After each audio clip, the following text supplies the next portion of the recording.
Baik, Irfan, Iya Bang. Gimana, pasti Bang? banyak penonton yang penasaran. Kamu Iya. sendiri latar belakang pendidikan formalnya apa ya? Saya S1-nya di Unpad Pertanian, terus S2-nya di IPB, Pak. Saya di sini. S2 di S2 sini, di sini, oke. double degree sama Göttingen Jerman. Oh, Jadi ada program jadi IPB Göttingen. mastermu Iya. 2. Iya. Oke. Tunggu dulu, kita harus tanya ya. Lepas dari tadi bahwa ada warisan dari orang tua ya, Iya. satu lahan dan juga ada perkebunan kopi. Tapi kan anak-anak muda biasanya tidak tertarik untuk melanjutkan. Iya. Ya tadi ya, Kang Emil tadi bilang banyak sekali anak muda ketika ditanya ke orang tuanya, mereka nggak mau, mereka ke kota. Bahkan jadi buruh bangunan pun nggak apa-apa. Lebih banyak gengsinya katanya kan, dan pendapatannya. Kamu kok waktu itu mau, ini dengan bayangin pendidikan setinggi ini, bahkan lulusan Jerman juga, kamu kok ingin kembali ke desa untuk jadi petani itu apa yang terpikirkan waktu itu? Jadi memang ceritanya kakek saya petani di Ciwidey, asalnya petani bawang. Terus ibu saya juga PNS, tapi pensiunan PNS, anak buahnya Kang Emil dulu di Disbun. Ibu Hermin Karlina yang memulai merintis bisnis ini, jadi mulai bertani kopi itu, terus dilanjut sama saya. Ya karena memang udah ada darah petani gitu ya. Jadi kalau ngelihat tanaman tuh seneng aja gitu. Kalau ngelihat tanaman tumbuh, apalagi udah panen, seneng aja. Jadi, Tapi sebelum kamu akhirnya memilih jadi petani, apakah pernah bekerja dulu? ya, saya dosen dulu. Oh dosen. Saya dosen di Unpad di pertanian dari 2015 ketika lulus dari Jerman sampai 2018. Nah, saya minta komentar Kang Emil dulu. Melihat ini secara general aja ya. Bagaimana Anda melihat ada anak-anak muda dengan pendidikan yang tinggi? Saya nggak tahu. Ini rata-rata saya lihat pendidikannya tinggi-tinggi juga ya, minimal sarjana ya. Itu kok ada tren atau kecenderungan untuk berani mengambil keputusan menjadi petani? Ya menurut saya kita tidak perlu mempermasalahkan latar belakang ya. Ada yang pendidikannya psikologi dalam catatan saya, sastra, ada profesinya seniman, nggak ada masalah ya. Tapi kan kembali ke urusan tanah, pertanian atau air, perikanan dan lain sebagainya, pasti kan ada motivasi. Betul. Nah, menurut saya pasti nanti kita buktikan. Kesimpulannya sederhana, pasti beliau Irfan ini mendapatkan income kota. Karena saya yakin kalau tadi, lucu senang lihat, tapi kan pendapatannya masih kecil ya nggak lucu lagi. punya anak lagi nanti berkeluarga dan sebagainya, pasti ada realita itu. Nah kalau sekarang sudah istiqomah, konsisten, saya yakin pasti pendapatannya lebih tinggi dari pawang hujan di Mandalika kan. Jadi, tolong dikembalikan kepada kita fokus. lebih tinggi dari pendapatan orang-orang desa pada umumnya. Makanya saya juga mau tanya Kang Irfan, kalau boleh buka-bukaan lah ya, kira-kira di range berapa pendapatan? Kurang lebih 100 juta sebulan. Oh, tepuk tangan untuk Kang Irfan. Ya, Ini 3 hektar ya, Iya. kebetulan Allah takdirkan tanahnya dari orang tua lah. Padahal banyak 3 hektar yang lain yang sekarang jadi rumput, jadi ilalang. Oke, tidak Tapi nggak bisa diakses karena bukan milik kelompok petani milenial ini, milik perusahaan yang di Jakarta, entah di mana kantornya kan. Sayang sekali ya. Atau tadi, nah ini yang ya mungkin tahun kedua kita gedor lah ya, supaya hektar-hektar yang nganggur tadi, kasihkan ke Pak Irfan, Kang Irfan dan teman-teman oleh sebuah proses, ya tadi 100 juta sebulan. 100 juta sebulan. Iya. Dan ini nanti impact-nya kepada para petani di sana juga ya. Tapi Betul. jangan cerita dulu, karena kita simak dulu siapa sebenarnya Irfan, ini dia tayangannya.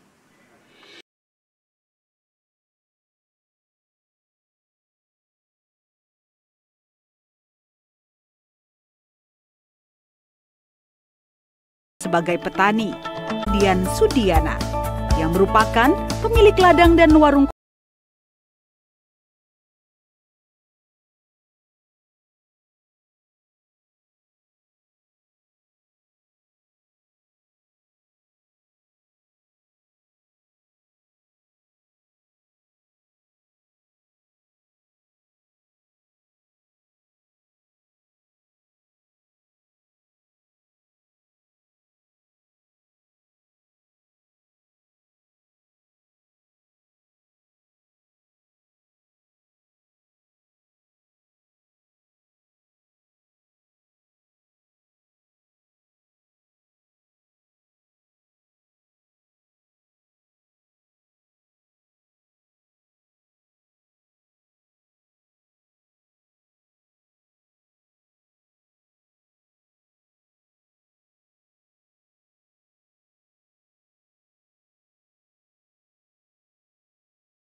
Iya.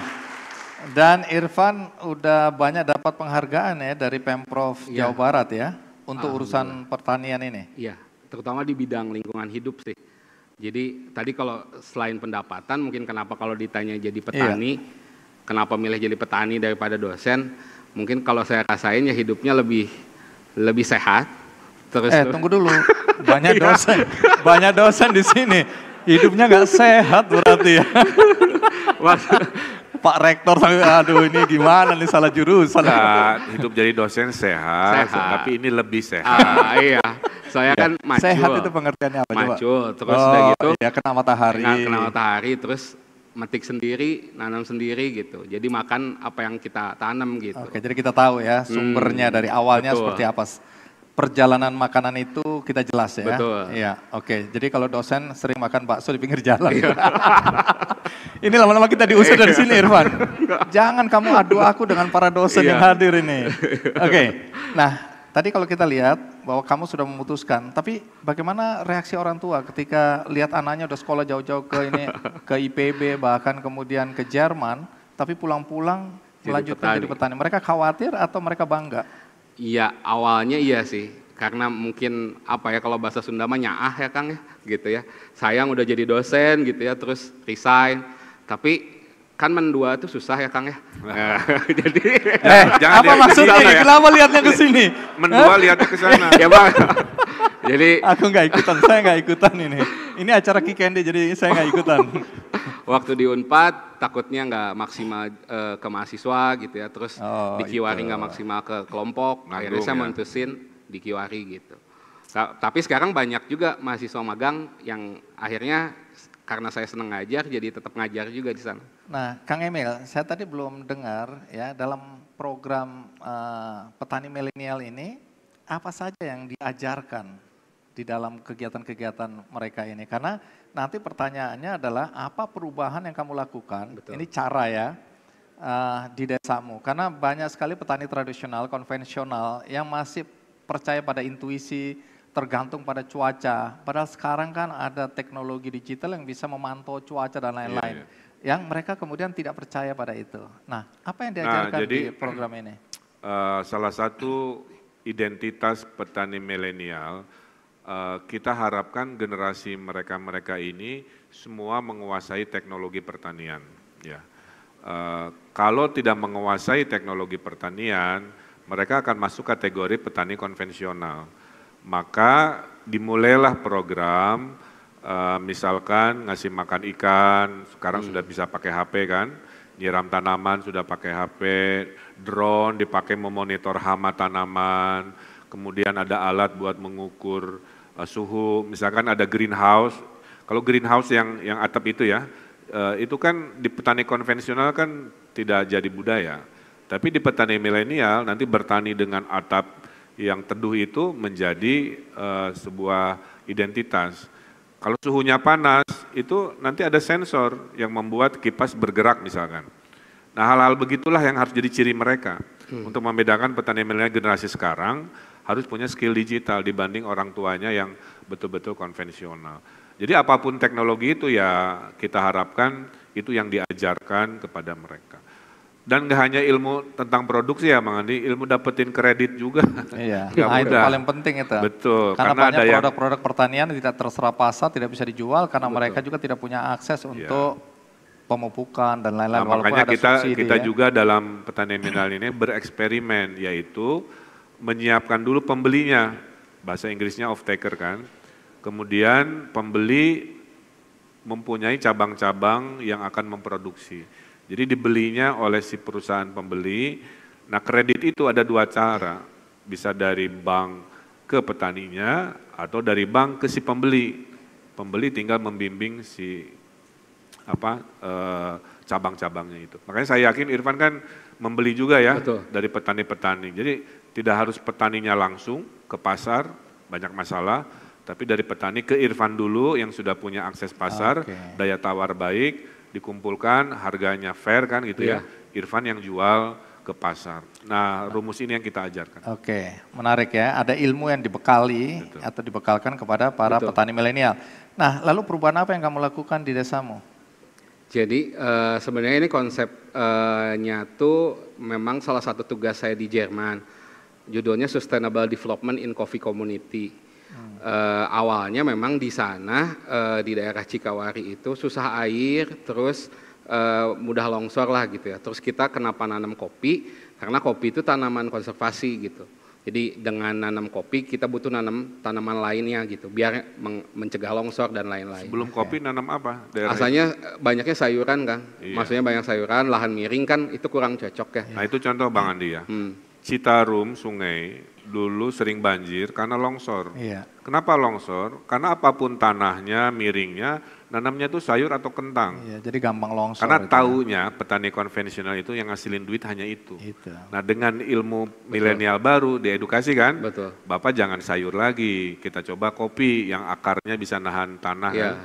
Duitnya sama, longsorannya nggak ada. Nah, Iya. ini kan bagian dari prosesnya. Oke, menarik. Tapi kan biasanya petani-petani itu kan Nolak cash flow-nya dulu. ya. Karena mereka pikir kalau sayur kan cepat ya, Cepat, betul. 3 bulan udah dapat duit. Iya. Ini kan berapa? 3 tahun 2 atau 4? tahun, 3 tahun baru Iya. menghasilkan. Nah mereka kehabisan nafas untuk itu. Nah kalau Nah, jadi, kamu menyelesaikan masalah ini gimana? Awalnya kita edukasi dulu Kang, jadi Bang, diedukasi. Kang juga nggak apa-apa, ini kan Jawa Barat ya. Edukasi dulu bahwa sebelum kopinya tinggi, dulu kita nanam asparagus, nanam cabai gendot gitu ya. Jadi ternyata bisa menghasilkan gitu. Nah setelah kopinya tinggi, itu bisa juga nanam empon-empon. Jadi kayak jahe, kunyit. Dan aroma kopinya jadi berbeda ya? Iya bisa jadi gitu ya. Berarti kayak Ilmuwan tumpang sedang. sari gitu ya? Iya. Iya. Kalau kami memang di Kiwari nggak monokultur gitu. Jadi tumpang sari atau polikultur, jadi makin beragam, alamnya makin bagus, kita juga dapat income atau dapat pendapatan juga makin beragam juga, makin tinggi juga. Nah dengan gitu. semua apa yang kamu lakukan, apa perubahan kesejahteraan yang terasa atau terlihat di daerah pertanianmu ini? Pertama lingkungannya, kalau ngelihat asalnya susah air, sekarang ada beberapa sumber air. Terus kedua, kita pakai hewan juga, tadi ada luwak. Nah luwaknya ini animal welfare standard. Jadi Dibayar sesuai UMR kan? Iya, jadi ada sertifikasi Kementan dan animal welfare standar. Terus yang ketiga kesejahteraan petaninya. Jadi selain apa tadi lingkungan, hewan, petaninya itu seperti apa? Kita kan tadi beli ke kelompok juga, kita olah jadi itu Bang. Jadi harganya lebih naik, ada value added-nya lah ya, Nah, itu. ada nilai tambahnya. Ya, siap. Ini udah diproduksi? Udah diproduksi. Udah dijual di pasar? Sudah. Lewat online? Online, offline juga. Ekspor belum? Ekspor sudah. Oh sudah? Cuman sekarang sudah enggak gitu. Oh karena pandemi. Karena pandemi. Oke. Nah, Namanya Manglayang Carlina. Ya. mereknya apa? Manglayang Carlina, dari nama ibu saya Carlinanya. Oh. Jadi karena yang nanam pertama ibu Manglayang saya. itu apa Manglayang? Manglayang daerahnya. Oh daerah. Jadi apa? Single originnya. Oke. Atau Berarti kalau saya bikin kopi mereknya Manglayang Cucu Sukaisi. Nama ibu saya. Namanya Ya, tapi Carlina. kan cucunya. Ini sellable kalau Carlina. Gitu. Iya, iya. Sukaisi agak terlalu. Iya. Tapi ya saya nggak enak mau ngomong, kurang menjual. Nggak kualat nanti Iya, saya. iya. Menjual. Iya. Tergantung bagaimana jualannya ya. Oke, Gitu. jadi pasarnya itu di mana aja nih? Yang kalau pertama. kebanyakan Jabodetabek, Oke. terus kita ke Banjarmasin, ke coffee shop gede gitu banyak. Itu kan hulunya ya. Sekarang di hilir juga Nah, di bikin hilirnya, kafe ya. Iya, saya punya kafe 2 Di? di daerah Caringin Tilu. Oke. Nggak tahu lah Bang. Nggak tahu, nggak penting ya. Daerah, Pokoknya ada 2 daerah lah. wisata Daerah perkebunan. wisata. Oh, oke.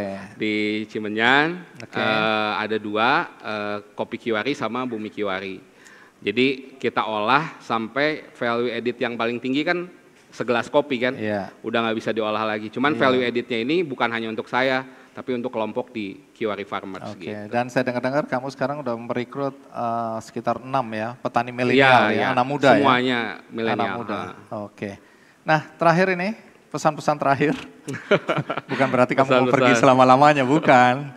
Maksudnya di acara ini, apa yang bisa kamu sampaikan kepada anak-anak muda yang sampai hari ini masih ragu-ragu, masih khawatir ya, atau masih tidak berminat sama sekali untuk menjadi petani?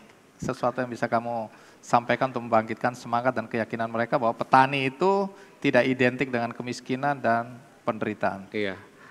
Ya, jadi buat teman-teman petani milenials, jadi buat peran apapun di dunia ini, termasuk petani, harus dimulai sama passion, kecintaan, sama kebermanfaatan. Dan insya Allah rezeki mengikutin gitu. Dan petani itu banyak manfaatnya gitu. Dan Pak Rektor bilang tadi harus ada keberanian ya. Betul. Berani nggak ambil keputusan itu, dan kamu berani ya. Iya. Kita berikan aplaus untuk Irfan. Terima kasih Irfan.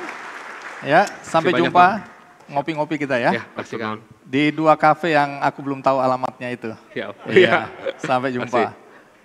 Baik, Kang Emil.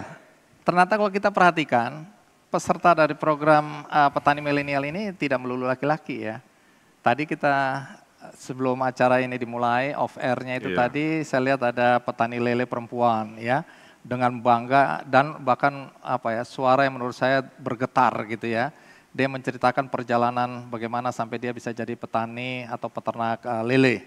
Nah, artinya di dalam program ini mengakomodasi juga ya petani-petani milenial perempuan. Per hari ini datanya, karena programnya kan baru setahun ya, dari Maret ke Maret setahun, perempuannya baru 20%. 20%. Sampai di situ dulu, nanti Anda jelaskan kriterianya dan mereka ini petani apa aja. Oke, tapi kita rehat sejenak, ikuti terus Kick Andy.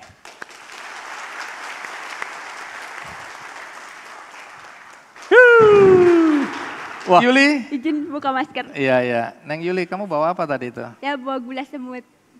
Oke, apa ini? Ini gula aren serbuk. Memang di kampungnya kalau nerima gula gitu gayanya. Oh gitu gayanya.